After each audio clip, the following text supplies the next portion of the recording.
dando continuidade aí sobre a vegetação, né? A gente viu a vegetação a nível mundial, quais são as vegetações existentes no mundo, e agora a gente vai ver quais são as vegetações presentes no Brasil, no território brasileiro. E aí o Brasil, por, né, ter uma grande extensão de terra, a gente vai ter aí uma diversidade e devido à sua localização no mundo, a gente vai ter um clima bastante específico e diverso no nosso território. E isso faz com que a gente tenha uma diversidade também em termos de vegetação, tá? Então, no Brasil a gente vai encontrar diversos tipos de vegetação e a gente vai ver aqui um pouco de cada uma delas, quais são as que existem e quais são as características dessa vegetação, ok? E aí, em termos de vegetação, a gente vai ter aqui, eu trago primeiro a caatinga, tá? Que é um tipo de vegetação que só está presente no nosso Brasil, né, no território brasileiro. Ela é uma vegetação característica do território brasileiro. A gente não vai encontrar em nenhum outro lugar do mundo. Só no Brasil, né, a gente encontra esse tipo de vegetação, tá? E aí ela está presente no semiárido, ou seja, né, a gente vai encontrá-lo aí presente em toda a área semiárida no território brasileiro.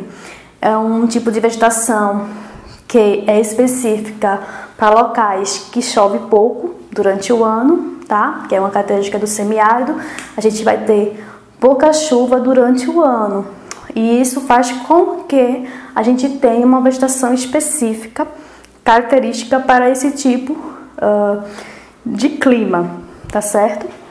Então a caatinga, ela vai ter muito presente plantas, tá? Vegetações que conseguem sobreviver em grandes épocas com pouca chuva. Então ela consegue armazenar água para sobreviver no períodos de seca. Por isso que a gente vai ter essa vegetação bastante específica que consegue sobreviver durante todo o ano com a falta de chuva, né? Com a falta de água para alimentar, tá bem?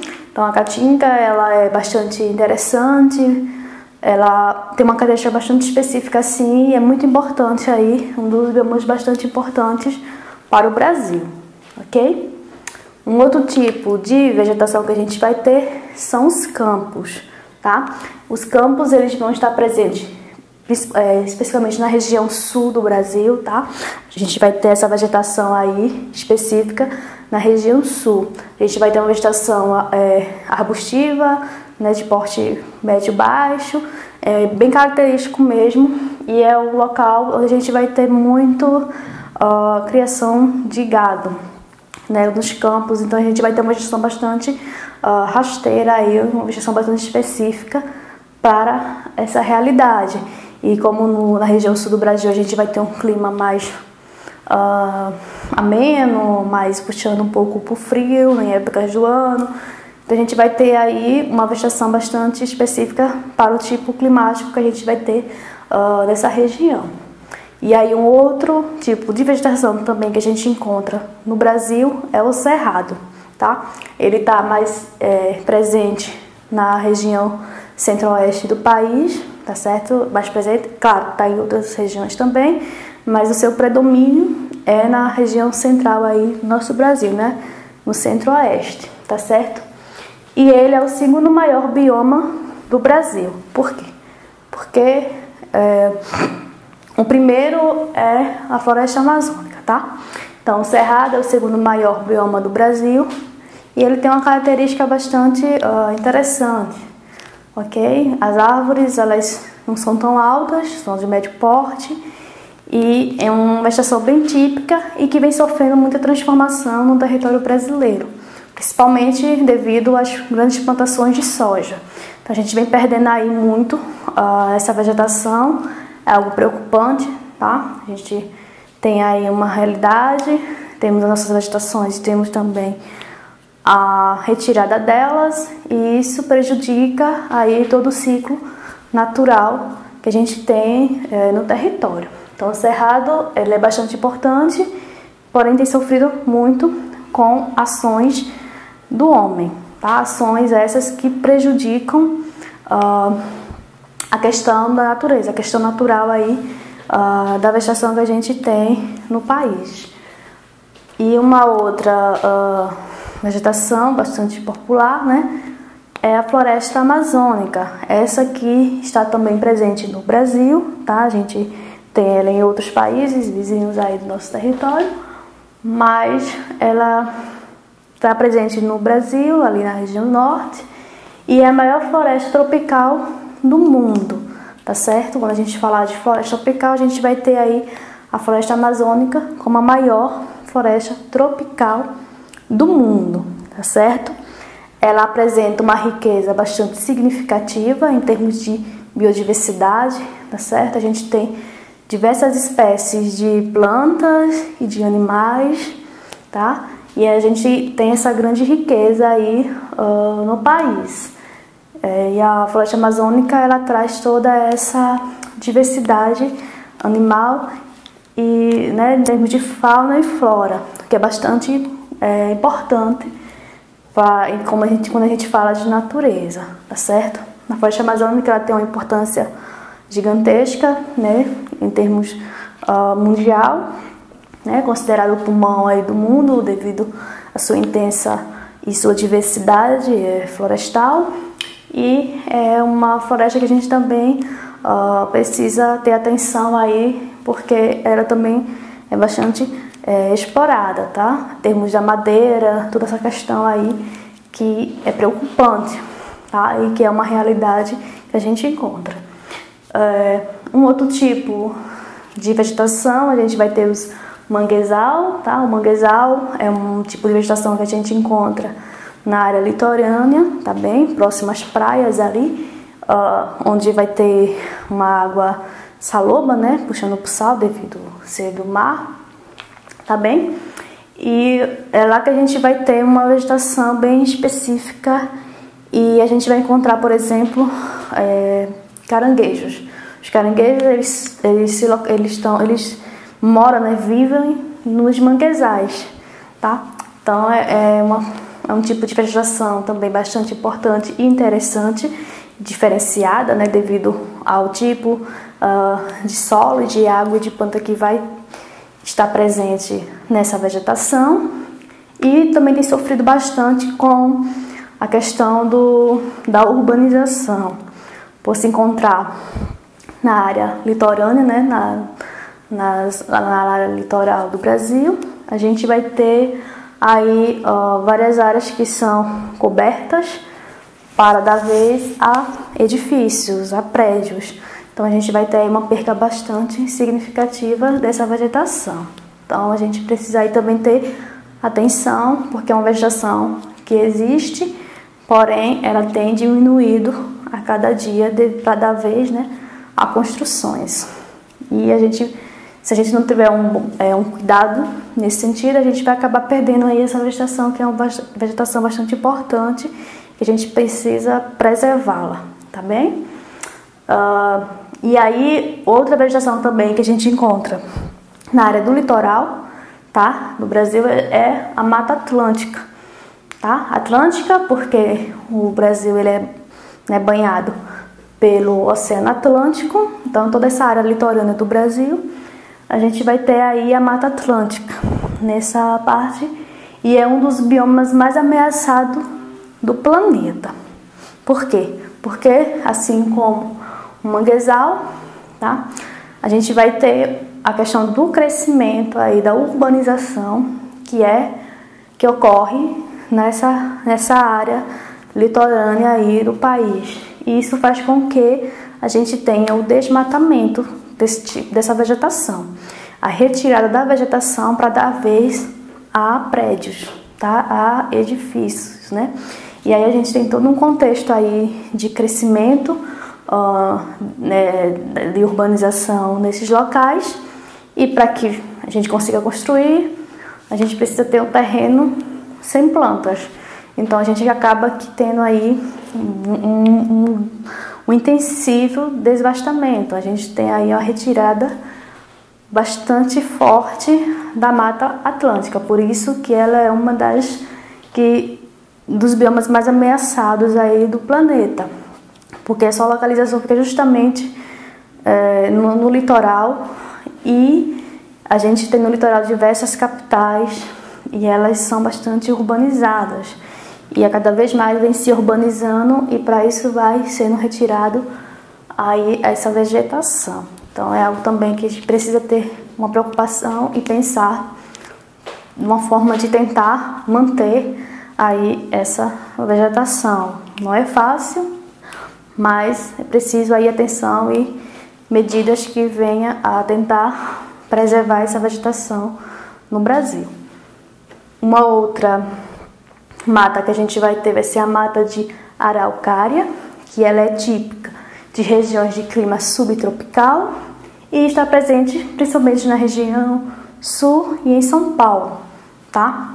Então também é um tipo de vegetação que a gente vai ter no território brasileiro, e assim como as demais, tem sua importância, suas características, tá? Todas essas vegetações, elas são bem características, por isso que ela tem suas diferenciações.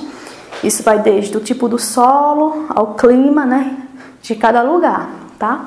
Então, devido a esses fatores naturais, a gente vai ter aí vegetações específicas com características específicas, além de toda a fauna e flora presente em cada vegetação. E essas são algumas vegetações que a gente encontra no território brasileiro. E aí outras vegetações também que a gente vai encontrar no território brasileiro são as matas de cocais, ok? Essa vegetação ela vai estar presente numa zona de transição, tá? Então a gente vai ter aí dois tipos de vegetação, e essa mata ela vai se encontrar entre essas duas aí, ou seja, ela vai estar presente entre a Amazônia e o sertão nordestino. Então entre esses dois locais aí no país a gente vai ter a mata de cocais, tá certo? Que vai ter uma vegetação bem específica, e uma das vegetações que a gente vai encontrar nessa mata são as palmeiras, tá? Então elas se encontram nas matas de cocais, que fica entre Amazonas e o sertão nordestino, tá? E uma outra vegetação que a gente vai ter é o Pantanal. O Pantanal, ele é a maior planície inundável do mundo, tá? A gente viu aqui, quando a gente viu os relevos, né, que as áreas de planície são as áreas mais rebaixadas, tá? As áreas mais planas. E no caso do Pantanal, é uma área de planície, uma área extensa de planície inundável. Então a gente vai ter uma vegetação dentro de água, vamos dizer assim, tá? Então a gente vai ter uma vegetação bem específica ali presente no Pantanal. Ou seja, a gente vai ter uma vegetação que é específica, que consegue sobreviver com a água. Inundável, né? Claro que as plantações precisam de água, mas nesse caso específico é uma vegetação que consegue sobreviver aí em áreas que sempre estão inundadas durante o ano, tá? Então elas são específicas nesse sentido, diferentemente como a gente viu quando eu falei da caatinga. A caatinga ela sobrevive à falta de água, tá? Durante o ano. Então a gente vai ter momentos do ano que chove, mas em sua maioria não chove. Então a gente vai ter uma vegetação chamada caatinga, que é específica, que consegue sobreviver à falta de água durante os períodos do ano. Já o Pantanal é o inverso. A gente vai ter água ali bastante presente durante o ano. Por isso que vai ser um tipo de vegetação específico para aquele tipo ali climático que a gente vai ter nesse lugar, tá? Então essas são as vegetações que a gente encontra no Brasil, e como eu falei, são determinadas a partir do clima, né? Do relevo, da vegetação, do solo que a gente vai encontrar em cada local, em cada região do país. E aí a partir disso a gente vai ter aí características diferenciadas, tá certo? Então, além da vegetação, a gente vai ter também os animais específicos também aí de cada vegetação, tá? A gente vai ter animais específicos que sobrevivem de acordo também com o clima e com a vegetação existente naquele lugar. Então esse foi um pouco que eu trouxe para vocês sobre a vegetação no mundo e agora a vegetação encontrada no Brasil. Então a gente falou muito aqui do relevo, da vegetação, e a gente vai falar um pouco agora sobre a questão do solo, tá? Eu citei quando eu falei das outras questões do solo, e aqui a gente vai ver quais são alguns tipos de solos existentes, tá certo? Então o solo, ele é justamente a superfície, né, da crosta terrestre, como a gente viu quando eu falei do núcleo, né, da crosta e do manto, em termos do planeta Terra. Então, justamente onde a gente vive é a crosta. Então, o solo, ele é a superfície da crosta terrestre. É aquilo onde o solo é que a gente vê aí no nosso dia a dia. E ele é formado, né, por aglomerados dos minerais. Então, a gente vai ter aí a união, né, de vários minerais, tá, em sua formação, também por matéria orgânica, ok? Orgânica e oriunda da decomposição de animais e plantas, tá certo? Então, o solo, ele é formado por minerais, né, por diversos minerais, né, por sua aglomeração, e também pela decomposição de animais e vegetais, que a gente chama de matéria orgânica. Então, é praticamente formado por minerais e matéria orgânica. Essa matéria orgânica, ela vem da decomposição de animais e vegetais, tá bem? Então, é assim que é formado o solo. Ele é, vamos dizer assim, a comida que a gente vai dar às plantas, tá? Devido à sua riqueza.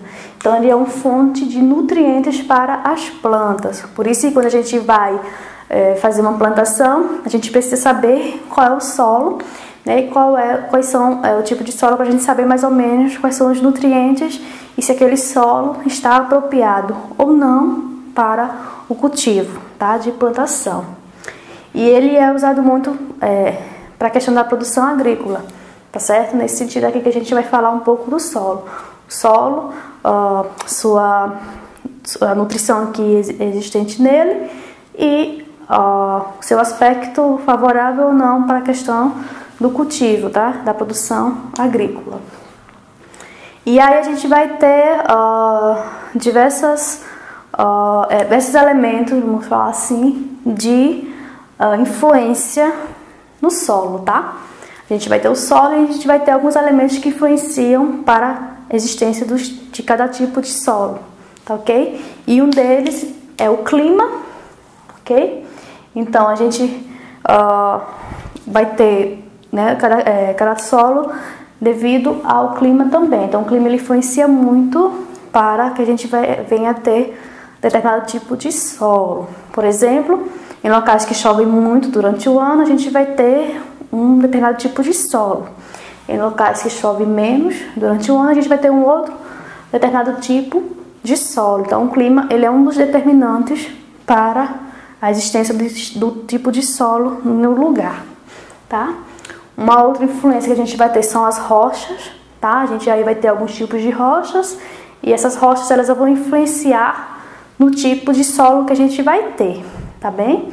Então a gente vai ter rochas mais duras, isso vai ter consequência de um determinado tipo de solo. Em outros locais a gente vai ter rochas mais menos duras, né? E aí a gente vai ter também outro tipo de solo e assim por diante. Isso vai depender muito do tipo rochoso que a gente vai encontrar no local que a gente está analisando, tá bem? Então isso para saber que as rochas é um dos determinantes para o tipo de solo existente em cada lugar. A matéria orgânica também é outro determinante aí que a gente vai ter para o tipo de solo que a gente vai encontrar, né? Então vai depender aí, né? A gente viu que a matéria orgânica ela é originada da decomposição de animais e plantas, então tem determinado tipo de planta e determinado tipo de animais, a gente vai também ter determinado tipo de solo. Então, essa decomposição, né, a matéria orgânica que vai ser gerada a partir da decomposição dos animais e das plantas, a gente vai ter também uma influência no solo que é existente no lugar, tá? A cobertura vegetal é um outro elemento que a gente vai ter de influência do solo, tá? Se a gente vai ter a caatinga, a gente vai ter um tipo de solo. Se a gente vai ter a Mata Atlântica, a gente vai ter outro tipo de solo. Então, a vegetação que a gente vai ter no determinado local, no território, a gente vai ter um solo a partir dessa vegetação também. Então, a gente vai ter uma característica específica que é determinada também pela vegetação e dentre outras coisas, tá? Então, assim, o solo, ele vai ser de acordo com vários fatores que vão determinar o tipo de solo que vai ser encontrado. E aí, como a gente viu, vai depender do clima, das rochas, da vegetação, da matéria orgânica que a gente vai ter naquele lugar. E isso vai dar origem ao determinado tipo de solo que a gente vai encontrar, tá? Devido a essas questões. E o solo, a gente vai ter aqui algumas classificações, tá? Dos tipos de solo existente, de acordo com diversos aspectos, que a gente já viu aqui, né? Devido a esses determinantes que a gente vai ter determinados tipos de solo. Um desses que a gente tem são o solo argiloso, tá? Então, o solo argiloso, ele é formado por grãos pequenos e compactos, tá? Então, eles são argilosos e vai ter grãos pequenos e compactos, a gente falando de solo. É um solo impermeável, tá bem?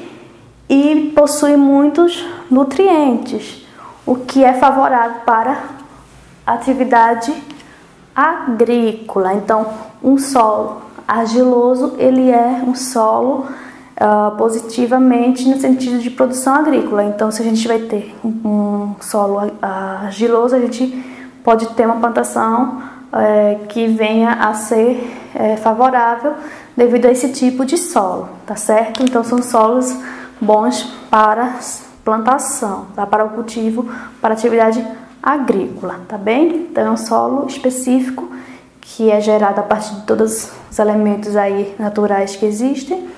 E a gente vai ter esse tipo de solo, que é um solo bastante rico em nutrientes.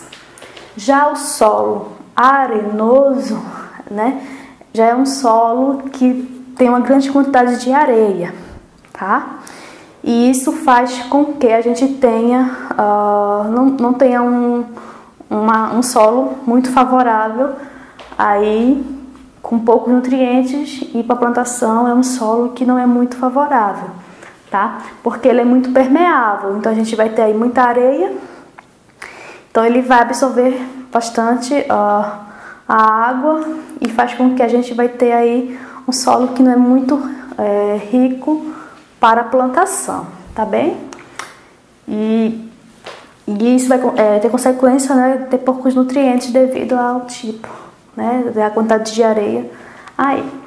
Um outro tipo de solo é o humoso, né, chamado de humoso, que é conhecido popularmente como terra preta, tá? É conhecido popularmente por esse nome. E ele é bastante fértil, então é um solo bastante rico aí em nutrientes e bastante positivo para a questão da atividade agrícola. Então, se a gente tem esse tipo de solo, a gente tem um solo que a gente consegue ter uma boa produção, né, agrícola, muitas plantações aí por conta da riqueza, né, por ser bastante fértil, tá? É o solo conhecido como terra preta, que é chamado de humoso, tá bem? E um outro tipo de solo que a gente vai ter vai ser o calcário, tá?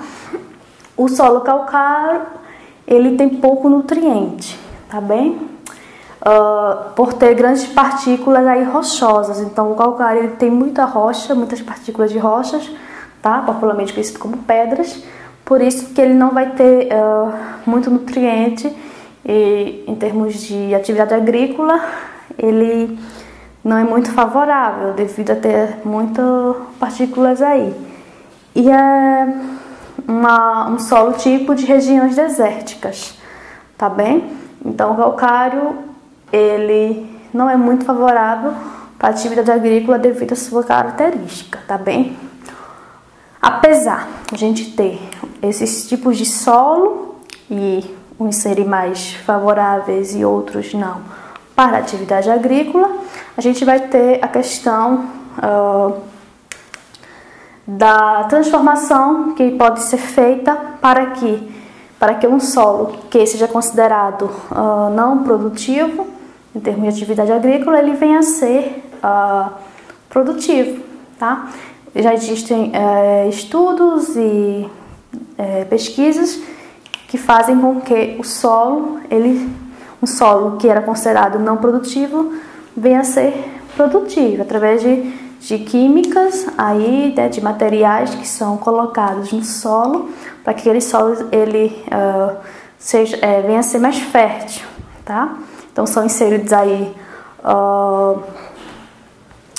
matérias, nutrientes, tá, no solo para que ele consiga se transformar e ser um solo que venha a ter algum tipo de atividade, cultura, né, em termos de plantação, tá bem? Isso é algo que é uma realidade que acontece bastante, né? A gente vai ter lugares aí que a gente vai ter um solo não muito rico para plantar, e aí com essa intervenção a gente vai conseguir fazer com que a gente tenha uma produção aí de uma plantação nesse solo que até então não era apropriado para esse fim.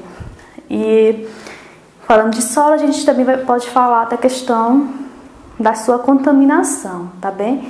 Então, o solo ele é muito prejudicado devido, por exemplo, aos produtos que são colocados nas plantações, tá? Para matar os insetos, né?